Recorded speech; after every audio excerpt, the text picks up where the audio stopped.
Board पर आपको दो फिगर दिखाई दे रहे होंगे और यहाँ पर रेक्टेंगल ABCD में जब आप ध्यान से देखेंगे तो एंगल A का जो वाई सेक्टर है और एंगल B का जो वाई सेक्टर है वो Q पर मिलता है और एंगल C और D के वाई सेक्टर S पर मिलते हैं। और यहाँ पर बीच में जो आपको शेप दिखाई दे रही होगी, ये शेप हमेशा और हमेशा प्रत्येक रेक्टेंगल में स्क्वायर होगी, हमेशा और हमेशा ये स्क्वायर होगी। और दूसरे रेक्टेंगल में आप यहाँ पर देखिए AB, BC और CD और DA के जो मिड पॉइंट्स हैं, इनको मिलाने पर जो हमें बीच में शेप मिल रही होगी, ये शेप हमेशा रोम्बस होगी।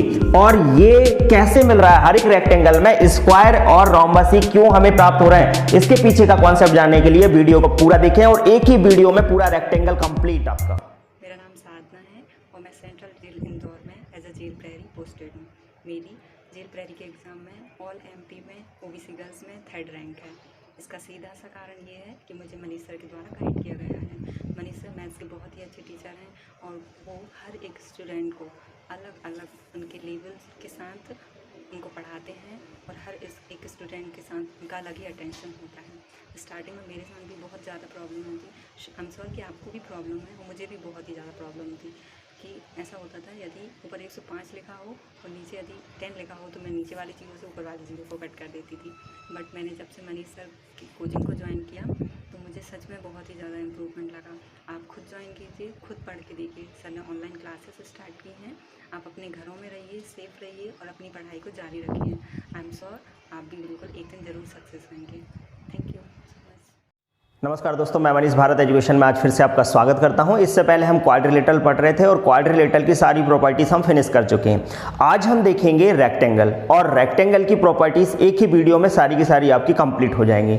तो यदि आपका कोई डाउट आता है तो प्लीज़ आप मुझे कमेंट करके जरूर बताएं। चलिए शुरू करते हैं। तो सबसे पहले आप यहाँ पर देखिएगा, अगर हम इस क्वाड्रिलेटरल की बात करें तो इसमें यदि आमने सामने की साइडें जैसे अपोजिट साइड्स जो दिखाई दे रही हैं आपकी, मतलब AB बराबर हो CD के, ठीक है, और साथ ही साथ यहाँ पर BC बराबर हो AD के, ठीक है, BC बराबर हो AD के। प्रॉपर्टी नंबर फर्स्ट ध्यान से समझना। तो यहाँ पर, और मैंने इसको, ये आपकी जो सबसे बड़ी साइड है, ये बड़ी साइड हमेशा लेंथ कहलाती है, ठीक है, ये आपको मैंने यहाँ पर L से डिनोट कर दिया इसको। और जो छोटी साइड है वो हमेशा आपकी ब्रीथ कहलाती है, तो यहाँ पर मैंने इसको B से डिनोट कर दिया, ठीक है। अब यहाँ पर ध्यान रखना कि यदि ये L है तो ये भी L होगा और ये B है तो ये भी B होगी। इसके साथ साथ दूसरी बड़ी बात जो रेक्टेंगल की है वो ये है कि यहाँ पर हमेशा चारों कॉर्नर पर यहाँ पर हमेशा और हमेशा 90 डिग्री के एंगल बनेंगे, ठीक है, यहाँ पर हमेशा 90 डिग्री के एंगल बनेंगे, ठीक है। अब इसके साथ साथ एक बात और है कि यहाँ पर जब आप इनके डायगोनल खींच रहे होंगे, यहाँ पर जब आप डायगोनल खींच रहे होंगे, जैसे डायगोनल BD हमेशा बराबर होगा डायगोनल AC के, ठीक है, हमेशा बराबर होगा डायगोनल AC के। डायगोनल को हिंदी में हम कहते हैं विकर्ण, ठीक है। इसके जो दोनों विकर्ण होंगे वो हमेशा और हमेशा बराबर होंगे। देखिए, अगर हम इनके विकर्णों की बात करें कि BD और AC जो विकर्ण है ये दोनों इक्वल क्यों होंगे, कैसे ये पॉसिबल हो पाया, तो ध्यान से समझिएगा। यदि हम विकर्ण BD की बात करें तो यहाँ पर ट्राइंगल DAB में यहाँ पर ये 90 डिग्री का एंगल A पर बन रहा है, तो यहाँ पर पाइथागोरस की थ्योरम अप्लाई हो जाएगी। अब पाइथागोरस की थ्योरम से हम क्या लिख सकते हैं कि L का स्क्वायर प्लस B का स्क्वायर, L का स्क्वायर प्लस B का स्क्वायर बराबर हो जाएगा BD का स्क्वायर, ठीक है, बराबर हो जाएगा आपका BD का स्क्वायर। वैसे ही जब आप इस ट्राइंगल की बात करेंगे ACD में, या फिर आप इसको ADC ट्राइंगल ले लीजिए, ट्राइंगल ADC में, तो एंगल D पर आप 90 डिग्री का एंगल देख रहे होंगे और यहाँ पर 90 डिग्री का एंगल बन रहा है, तो पाइथागोरस की थ्योरम लग जाएगी, ठीक है।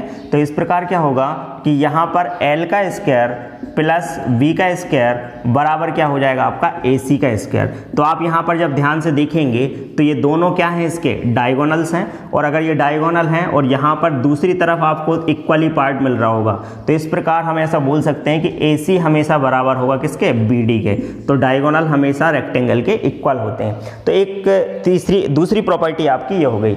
अब हम बात करते हैं तीसरी प्रॉपर्टी की। तो तीसरी प्रॉपर्टी क्या है, ध्यान से समझिएगा। अब यहाँ पर आप जब ध्यान से देखेंगे तो आपका OA और OB और OC और OD ये जो साइड्स हैं ये हमेशा और हमेशा इक्वल होंगी। OA बराबर होगी OB के और OB बराबर होगी OC के और यहाँ पर ये बराबर होगा किसके, OD के। अब ये क्यों बराबर हैं, थोड़ा सा हम इसको ध्यान से समझते हैं। यदि हम एक रेक्टेंगल की बात करें तो एक रेक्टेंगल में जैसे मान लीजिए मैंने इनको नाम दे दिया ABCD और इसके डायगोनल मैंने यहाँ पर खींच रखे, ठीक है, और बीच का जो पॉइंट है वो मैंने O दे दिया। अब आप जब ध्यान से देखेंगे तो यहाँ पर ऊपर वाला जो ट्राइंगल है COD, ठीक है, ट्राइंगल COD को ध्यान से देखिए और साथ ही साथ ट्राइंगल AOB को ध्यान से देखिए, ठीक है। मैं इस ट्राइंगल की बात कर रहा हूँ इससे, तो इसकी साइड इससे इक्वल है, ठीक है। इसके साथ साथ ये दोनों जो एंगल हैं वो कैसे हैं, अपोजिट एंगल हैं। इसके साथ साथ आप एक चीज़ देख रहे होंगे कि इनकी जो दोनों साइड्स हैं आमने सामने की वो कैसी होंगी, पैरेलल भी होंगी, और पैरेलल होंगी तो आप खुद ही बताइए कि ये वाला एंगल इसके इक्वल होगा, ये वाला एंगल इसके इक्वल होगा। तो इस प्रकार आप खुद सोचिए कि एंगल्स इक्वल हो गए, साइड इक्वल हो गई, तो इस तरीके से ये दोनों के दोनों ट्राइंगल कैसे हो जाएंगे, कॉन्ग्रुएंट हो जाएंगे। और यदि ये कॉन्ग्रुएंट हो जाते हैं तो मैं आपको पहले बता चुका हूं ट्राइंगल में कि दो ट्राइंगल जब कॉन्ग्रुएंट हो जाएं तो उनका सब कुछ इक्वल हो जाता है। सब कुछ इक्वल का मतलब एरिया भी इक्वल होगा, साइड्स भी इक्वल होंगी, एंगल्स भी इक्वल होंगे, ठीक है। तो इस प्रकार अपन ऐसा बोल सकते हैं कि यहाँ पर ये जो साइड्स हैं OD किसके बराबर हो जाएगी, OB के, OC बराबर हो जाएगी किसके, OA के। तो इस प्रकार से ये चारों की चारों जो हैं वो इक्वल हो जाएंगी। तो ये मैंने आपको अच्छे तरीके से समझा दिया। ये आपकी तीसरी प्रॉपर्टी हो जाती है। चौथी प्रॉपर्टी की बात करें तो चौथी प्रॉपर्टी हम इसकी एरिया वाइज देख लेते हैं, एरिया और पैरीमीटर की बात कर लेते हैं। वैसे हम एरिया और पैरीमीटर को मेंसुरेशन में भी पढ़ेंगे, पर फिलहाल अभी देख रहे हैं रेक्टेंगल को हम पढ़ रहे हैं, तो फिलहाल अभी इसको कंप्लीट भी कर लेते हैं। तो आप ध्यान से देखिएगा, यहाँ पर एक रेक्टेंगल ABCD आपको दिखाई दे रहा है, ठीक है। ये आपका एक रेक्टेंगल है, आमने सामने की साइड्स इक्वल हैं, ये L है तो ये भी L होगी, ये B है तो ये भी B होगी, ठीक है। तो हमेशा ध्यान रखना जब आप इसका एरिया निकाल रहे होंगे तो एरिया निकालने के लिए आप मुझे एक बात बताइए, ये चीज़ हम ट्राइंगल से निकाल सकते हैं।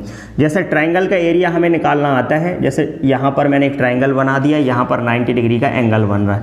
अब मैंने आपको ट्राइंगल में समझाया था, अगर हम एक ट्राइंगल ADC की बात करें तो उसका एरिया जो होगा, ट्राइंगल ADC का एरिया, ठीक है, area of triangle ADC plus area of triangle यहाँ पर ABC, ठीक है। इन दोनों के एरिया को जब आप प्लस करोगे तो आपको रेक्टेंगल का एरिया मिल जाएगा, ठीक है, कंप्लीट रेक्टेंगल का एरिया मिल जाएगा। अब ध्यान से आप समझिएगा, इसका जब आप एरिया निकाल रहोगे तो यहाँ पर 90 डिग्री का एंगल बन रहा है, तो मैंने आपको बताया था कि ट्राइंगल का जो एरिया होता है वो क्या होता है, 1/2 लेंथ इंटू उसकी हाइट। तो हाइट क्या बन जाएगी इसकी, ये, तो यहाँ पर क्या हो जाएगा आपका L इंटू B। वैसे ही इसका एरिया क्या होगा, 1/2 L इंटू B हो जाएगा, ठीक है। जब आप इसको प्लस कर रहे होंगे तो आपको मिलेगा क्या, L इंटू B। तो हमेशा आप ध्यान रखना कि रेक्टेंगल का जो एरिया होगा, रेक्टेंगल का जो एरिया होगा वो क्या होगा, L इंटू B, ठीक है। अब इसके साथ साथ जब हम इसके पैरीमीटर की बात करें तो पैरीमीटर क्या होगा,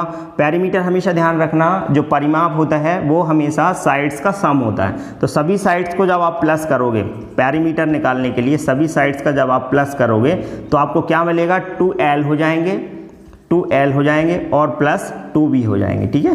तो इस प्रकार आपका पैरीमीटर क्या बन गया, 2L प्लस B बन गया, ठीक है।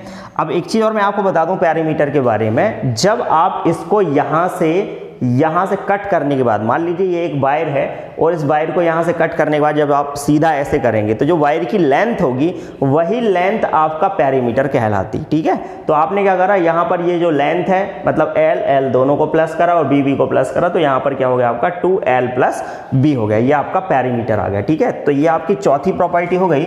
लेकिन इसके साथ साथ मैं कुछ बातें और आपको बहुत अच्छे से बता देता हूँ कि हमेशा आप ध्यान रखना, 5वें नंबर पर आप ये वाली प्रॉपर्टी लिख लेना कि होता क्या है कि जो एक रेक्टेंगल है उस रेक्टेंगल में हमेशा डायगोनल इसको दो समान एरिया में डिवाइड करता है। जैसे अगर इसका पूरा जो एरिया है वो 2 है, ठीक है, तो ये 1 हो जाएगा और ये 1 हो जाएगा।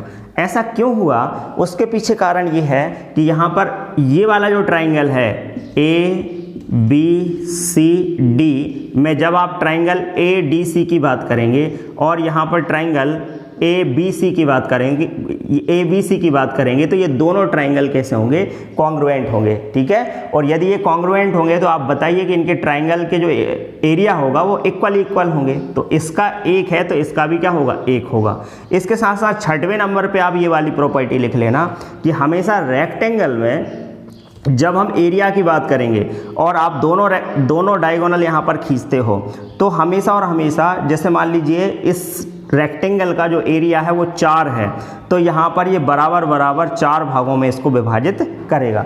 या फिर आप ऐसा समझ लीजिए इसको कि ये 1/4 है तो ये भी 1/4, ये भी 1/4, ये भी 1/4, क्योंकि ये आपस में एक दूसरे के कैसे हैं, कॉन्ग्रुएंट हैं, तभी ऐसा संभव हो पा रहा है। ठीक है, तो यहाँ से ये आप ध्यान रखना। जैसे मान लीजिए यहाँ पर एक किसी ट्राइंगल का एरिया आपको दे रखा है, मान लीजिए इसका 30 दे रखा है, तो पूरे का कितना होगा, तो आप क्या करेंगे 30 में 4 का गुणा कर देंगे, 4 × 3 = 12, पूरे का जो एरिया आएगा वो कितना जाएगा, 120 वर्ग सेंटीमीटर आ जाएगा। ठीक है, तो इसी प्रकार यहाँ पर 5, 6 ये 6वीं प्रॉपर्टी हमारी कंप्लीट हो जाती है। अब इसके साथ साथ एक चीज़ और मुझे आपको बतानी है, आप एक प्रॉपर्टी और है इसकी, एरिया बेस्ड है वो भी। अभी थोड़ा ध्यान से समझिएगा जो चीज़ मैं आपको समझा रहा हूँ। देखिए वैसे एरिया के जो क्वेश्चंस हैं वो क्वेश्चन आपके मेंसुरेशन में आपको मिलेंगे। ठीक है, जब हम 2D पढ़ेंगे तो उस समय हम रेक्टेंगल में एरिया के क्वेश्चन कर रहे होंगे। तो यहाँ पर बस ये है कि अभी जब हम रेक्टेंगल पढ़ रहे हैं तो मैं सोच रहा हूँ कि आपको बहुत अच्छे तरीके से ये पहले से समझा दूँ। ठीक है, बाद में एक बार और मैं आपका रिवाइज करवा दूंगा। अभी आप ध्यान से देखना कि यहाँ पर जब आप एरिया की बात कर रहे होंगे तो इसकी नेक्स्ट प्रॉपर्टी जो है वो कुछ इस तरीके से बन रही होगी। मान लीजिए यहाँ पर एक कोई पॉइंट ले लीजिए, अब ये पॉइंट आप कहीं भी ले सकते हैं, ज़रूरी नहीं कि यहाँ ले लें, कहीं भी ले लें। और यहाँ पर ये एक रेक्टेंगल है ABCD। ठीक है, अब आप ध्यान से देखिए, अगर मैं इसको ऐसे मिलाता हूँ, ये पॉइंट O है, O को मैंने B से मिलाया तो OB हो गया, O को मैंने C से मिलाया तो OC हो गया, और O को मैंने D से मिलाया तो OD हो गया, और यहाँ पर ये OA हो गया। ठीक है, अब आप ध्यान से समझिएगा कि इनके जो एरिया होंगे, अब ये कोई मैंने डायगोनल नहीं बनाया है ना, यहाँ पर ये कोई डायगोनल नहीं है, लेकिन यहाँ पर इनके जो एरिया होंगे, जैसे मान लीजिए इसका एरिया A1 है, इसका एरिया A2 है, इसका एरिया A3 है और इसका एरिया A4 है। तो यहाँ पर प्रॉपर्टी क्या बनेगी वो ध्यान से समझिएगा। यहाँ पर प्रॉपर्टी यह बनेगी कि हमेशा area A1 plus area A2 equal होगा area A3 plus area A4।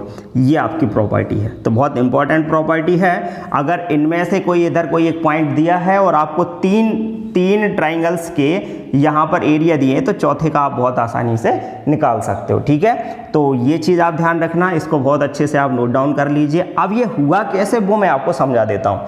यहाँ पर अगर हम इस प्रॉपर्टी की बात करें तो आप यहाँ पर करें क्या, यहाँ पर परपेंडिकुलर खींच लें। ठीक है, O से CD पर एक परपेंडिकुलर खींच लें।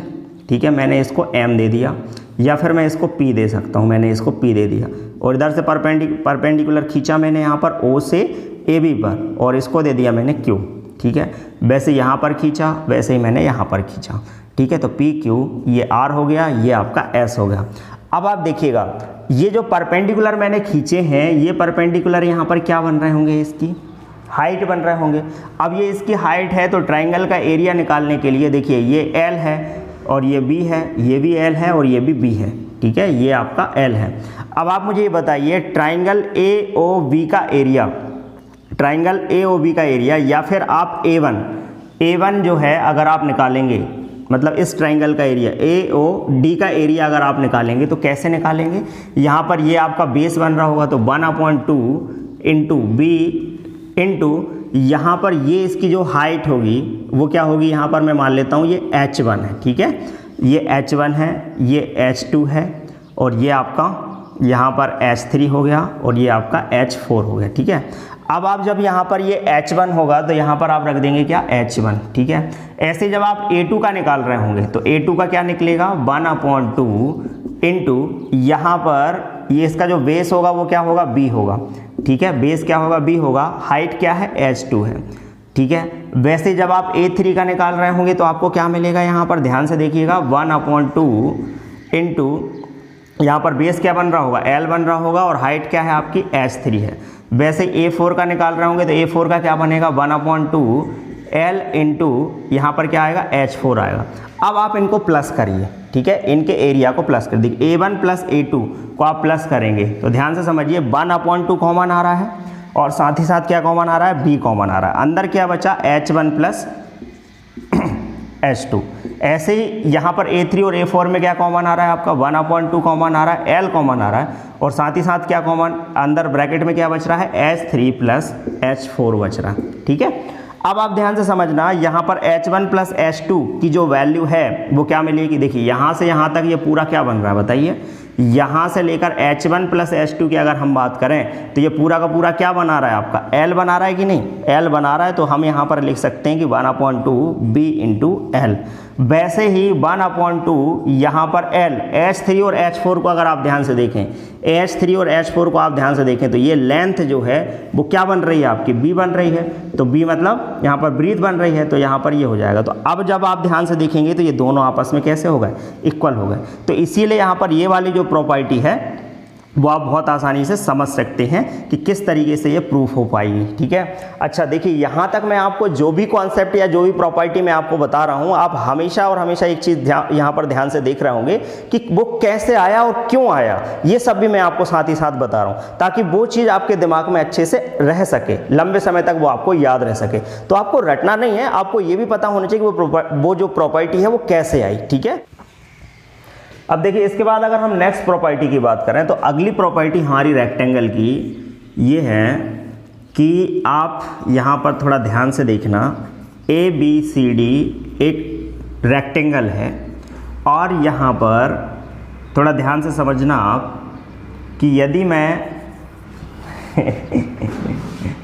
अब देखिए यहाँ पर यदि हम 8वीं प्रॉपर्टी की बात करें तो रेक्टेंगल में आप थोड़ा ध्यान से देखना, यदि मैं यहाँ पर मिड पॉइंट्स बनाता हूँ, जैसे AB का मिड पॉइंट बना दिया मैंने यहाँ पर ये P, और BC का मिड पॉइंट बना दिया यहाँ पर Q, और CD का मिड पॉइंट बना दिया मैंने यहाँ पर R, और यहाँ पर AD का मिड पॉइंट बना दिया मैंने PQRS। ठीक है, ये आपके मिड पॉइंट्स हो गए। अब इन मिड पॉइंट्स को मैं मिला देता हूँ। ठीक है, जैसे मैंने SR को मिला दिया यहाँ पर, और यहाँ पर मैंने PQ को मिला दिया। ठीक है, ये PQ मिल गया, और साथ ही साथ जब मैं यहाँ पर PS को मिलाता हूँ, ये PS को मिला दिया और मैंने यहाँ पर फिर RQ को भी मिला दिया, तो बीच में आपको एक क्वाड्रिलेटरल दिखाई दे रहा होगा। अब क्वेश्चन ये आ जाता है कि यदि इनके मिड पॉइंट से मिलाकर बनाई हुई जो आकृति होगी वो क्या होगी, वर्ग होगी या फिर वो समचतुर्भुज होगी या समलंब चतुर्भुज होगी। ठीक है, या जो भी है, मतलब 4-5 ऑप्शन दे देंगे आपको और आपसे पूछेंगे कि यहाँ पर इसका करेक्ट आंसर क्या होगा। तो आप बताइए कि यहाँ पर ये बीच में जो आकृति बन रही होगी वो क्या होगी। अगर मैं यहाँ से A से लेकर C तक एक यहाँ पर डायगोनल खींचता हूँ, ध्यान से समझना, यदि मैं A से लेकर C तक एक डायगोनल खींचता हूँ तो ये जो डायगोनल होगा, ये डायगोनल इस ट्राइंगल में ADC में और SR के पैरेलल होगा। ठीक है, अगर हम ट्राइंगल ADC की बात करें तो ये जो डायगोनल होगा ये डायगोनल SR के पैरेलल होगा। और मैंने आपको यहाँ पर ट्राइंगल में ये प्रॉपर्टी समझाई थी कि यहाँ पर हमेशा ध्यान रखना, यदि कोई ट्राइंगल ABC है और यहाँ मिड पॉइंट्स को जब आप मिलाओगे तो वो हमेशा इस बेस के पैरेलल होगा। ठीक है, तो इसके AC के पैरेलल लाइन कौन सी होगी, SR होगी।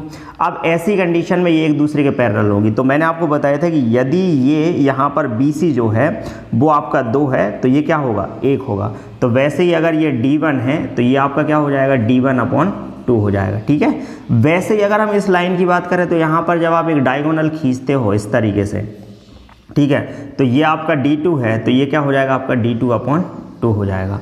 अब हम जानते हैं कि एक रेक्टेंगल के जो डायगोनल्स होते हैं वो इक्वल होते हैं, मतलब कि AC बराबर हमेशा क्या होगा, BD होगा। ठीक है, ये दोनों डायगोनल्स इक्वल होंगे। तो आप खुद ही बताइए कि यहाँ पर ये जो लाइंस होंगी, इसकी जो साइड्स होंगी वो सारी की सारी साइड्स कैसे होंगी, इक्वल होंगी। ये सारी साइड्स इक्वल हो जाएंगी। तो एक बात तो ये।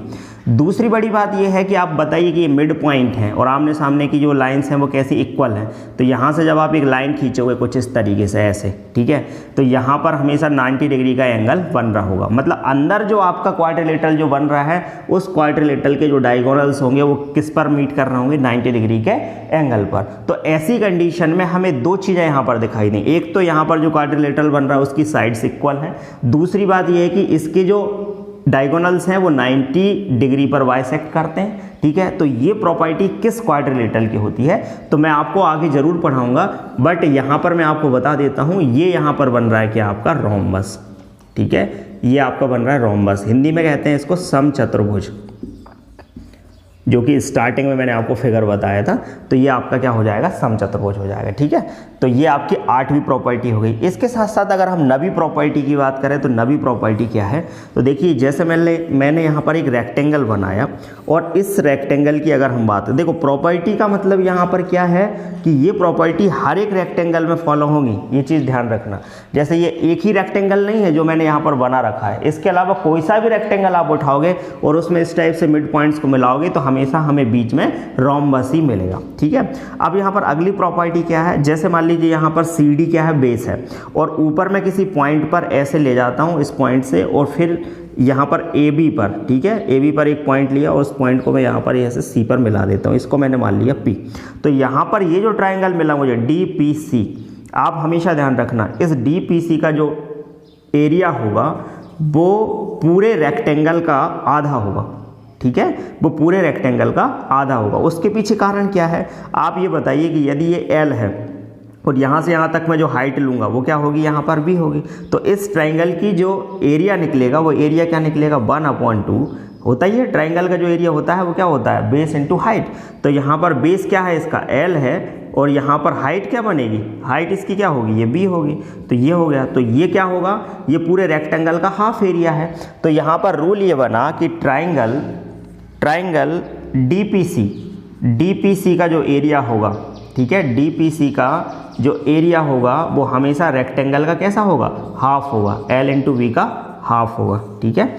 ये आपका प्रॉपर्टी है हमारी रेक्टेंगल में, ध्यान से समझिएगा। यहाँ पर ये जो है एक रेक्टेंगल है ABCD, ठीक है, ये एक रेक्टेंगल है। अब आप थोड़ा सा समझिए, यदि मैं एंगल B का एक एंगल बाइसेक्टर खींचता हूँ, ठीक है, वैसे ही एंगल A का खींचता हूँ, तो यहाँ पर जब मैं एंगल A का बाइसेक्टर खींचूंगा तो कुछ इस तरीके से ये लाइन यहाँ तक जाएगी। वैसे ही जब मैं एंगल B का बाइसेक्टर खींचूंगा, ठीक है, वैसे ही मैं अगर एंगल B का बाइसेक्टर खींचूंगा तो कुछ इस तरीके से आगे लाइन जाएगी, है ना। अच्छा, दूसरी बात मुझे पता है कि ये पूरा 90 डिग्री का एंगल बनाएगी, तो ये 45 होगा और ये भी क्या होगा, 45 होगा। अब वैसे ही जब मैं एंगल D का बाइसेक्टर खींचूंगा तो कुछ इस तरीके से ये लाइन आगे जाएगी, और C का बाइसेक्टर खींचूंगा तो ये कुछ इस तरीके से ऐसे लाइन जाएगी, ठीक है। और बीच में आपको एक क्वाड्रिलेटरल मिल रहा होगा, ठीक है, इसको मैंने नाम दे दिया PQRS। अब हम ये देखते हैं कि बीच में जो आपको क्वाड्रिलेटरल मिल रहा है ये क्वाड्रिलेटरल कौन सा है, क्योंकि क्वेश्चन यही बनेगा कि इस तरीके से एंगल बाइसेक्टर से जो आपको बीच में क्वाड्रिलेटरल मिल रहा है वो क्वाड्रिलेटरल कौन सा है, ये क्वेश्चन बना। 4 ऑप्शन दे दिया आपको कि बताइए स्क्वायर होगा, रेक्टेंगल होगा, रोम्बस होगा, या फिर कोई अलग दूसरा कोई क्वाड्रिलेटरल होगा। तो बताइएगा कि यहाँ पर ये क्या बन रहा होगा। तो अपन देखते हैं कि ये 45 डिग्री का एंगल है, तो ये भी कितने डिग्री का एंगल होगा, 45 डिग्री का एंगल होगा। 45 कितने हो गए आप बताइए, 90। तो ये बचा कितना, 90। अब आप मुझे ये बताइए कि यदि ये 90 हो गया तो ये भी यहाँ पर कितना बन रहा होगा, 90, ठीक है। वैसे ये भी कितना हो जाएगा आपका 90। अब ये 90 हो गए तो फिर यहाँ पर जो बचा इन दोनों एंगल्स का सम बचा वो कितना होगा, 180। अब यहाँ पर सीधी सी बात है कि जब आप इनके एंगल बाइसेक्टर खींच रहे हो तो यहाँ पर जो एंगल बन रहा होगा वो सेम ही होगा। आप खुद ही सोचिए, ये 45 है, ये 45 है, ये कितना होगा, 90 होगा। तो ये भी कितना हो गया, 90। तो यहाँ तक हमें ये बात तो पता चल गई कि यहाँ पर ये 90 डिग्री के एंगल्स बन रहे हैं, ठीक है। अभी लेकिन हमें ये नहीं पता कि ये साइड्स इक्वल हैं कि नहीं है, ठीक है, क्योंकि अगर साइड्स इक्वल होंगी तब वो स्क्वायर होगा, अदरवाइज फिर वो रेक्टेंगल होगा, क्योंकि 90 डिग्री का एंगल्स बन रहे हैं तो फिर वो रेक्टेंगल होगा, ठीक है। अब आप अपन यहाँ पर ये देखते हैं कि भाई इनकी साइड्स इक्वल है कि नहीं। जैसे अगर मैं पूरी साइड की बात करूँ, यहाँ से यहाँ तक, ये पूरी साइड मैंने यहाँ से यहाँ तक मान ली क्या, x, ठीक है, मतलब PD। यहाँ पर P से लेकर D तक मैंने क्या मान ली, x मान ली, ठीक है। और D से लेकर S तक मैंने यहाँ पर क्या मान ली, y। तो आप मुझे ये बताइए, यदि D से लेकर S तक मैंने y मान ली, तो अगर मैं SP की वैल्यू निकालूं तो SP की वैल्यू क्या मिलेगी मुझे, x माइनस y मिलेगी, ठीक है। ये क्या हो जाएगी, x माइनस y हो जाएगी। अब आप ये बताइए कि यहाँ पर DP और CP की जो लेंथ होगी वो इक्वल होगी, और लेंथ यदि इक्वल होगी तो यहाँ पर ये भी मुझे फिर यहाँ पर क्या मिलेगी, जब दोनों की लेंथ इक्वल होगी तो ये भी आपकी क्या हो जाएगी, पूरी टोटल PC क्या हो जाएगी, PC PD के बराबर हो जाएगी, ठीक है। और वैसे PQ जो है वो आपका यहाँ पर CQ जो है वो आपका DS के बराबर हो जाएगी, ठीक है, ये DS के बराबर हो जाएगी। यहाँ पर सी क्यू जो है वो आपका डी एस के बराबर हो जाएगी। तो ऐसी कंडीशन में ये अगर x माइनस वाई है तो ये भी x माइनस वाई हो जाएगी। वैसी सेम कंडीशन ये वाले ट्राइंगल में होगी ए आर बी में, तो ये भी x माइनस वाई होगा और ये भी x माइनस वाई होगा। तो इस तरीके से हमने देखा कि यहाँ पर साइड्स जो हैं वो चारों की चारों साइड्स कैसी हो गई, इक्वल हो गई। और यदि चारों साइड्स इक्वल हो गई तो आप बताइए फिर ये क्या होगा, ये आपका स्क्वायर होगा। तो हमेशा ध्यान रखना नेक्स्ट प्रॉपर्टी क्या है कि रेक्टेंगल में यदि एंगल वाई सेक्टर से, यदि आप एंगल वाई सेक्टर से बीच में जो क्वाड्रिलेटरल बनाएंगे वो क्वाड्रिलेटरल हमेशा और हमेशा क्या होगा, स्क्वायर होगा। ठीक है, ये आपकी नेक्स्ट प्रॉपर्टी हो गई। अब इसके साथ अगली प्रॉपर्टी की अगर हम बात करें, प्रॉपर्टी नंबर कौन सी आ जाएगी आपकी 11।